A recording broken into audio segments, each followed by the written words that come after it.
Hello, welcome back to the channel, and thank you for joining us today. Make sure you watch till the end so you can see the sources and try to verify the news for yourself. If you haven't already, don't forget to subscribe and hit the notification bell to stay updated on all our latest reports. ActionSA's Xolani Khumalo has made a bold statement that is already stirring conversations across Mzansi. According to him, the real criminals are not roaming the streets committing petty crimes or engaging in daily unlawful activities. Instead, he argues, the major wrongdoing is happening right inside the government of national unity.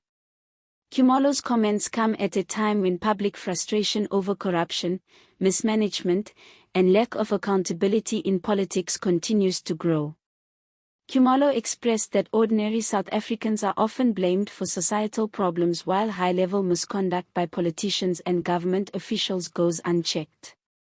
He emphasized that the government needs to focus on internal reform and transparency, rather than constantly targeting vulnerable communities for issues that are systemic. His message resonates with many citizens who feel powerless against large-scale corruption and inefficiency, and it reflects a growing sentiment that accountability should begin at the top. The ActionSA leader also highlighted that South Africans deserve a government that prioritizes service delivery, safety, and economic growth. Instead, citizens are left to deal with the consequences of decisions made by those in high office, and often, ordinary people bear the brunt of political failure. Khumalo's call for internal accountability within the GNU comes at a critical time, especially as citizens continue to face challenges like unemployment, crime, and strained public services. Critics argue that these statements are not surprising but are a necessary wake-up call to politicians and the public alike. Citizens are increasingly frustrated with political leaders who fail to tackle corruption while blaming street-level crime for broader systemic issues.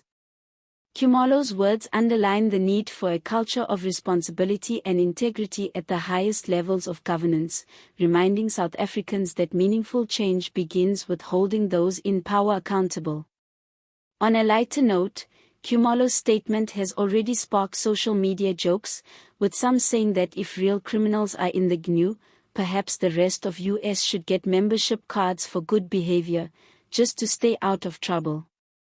Others have cheekily suggested that the real crime is the lack of Wi-Fi in Parliament during serious debates, but the underlying message is clear: people are paying attention and they want action. In conclusion, Xolani Khumalo's comments are more than just political rhetoric, they are a reflection of public sentiment and a challenge to the status quo. The streets may see petty crime, but systemic corruption and negligence within government remain pressing issues that cannot be ignored. All images used are for illustration purposes only. Sources include News 24, IOL, and Times Live.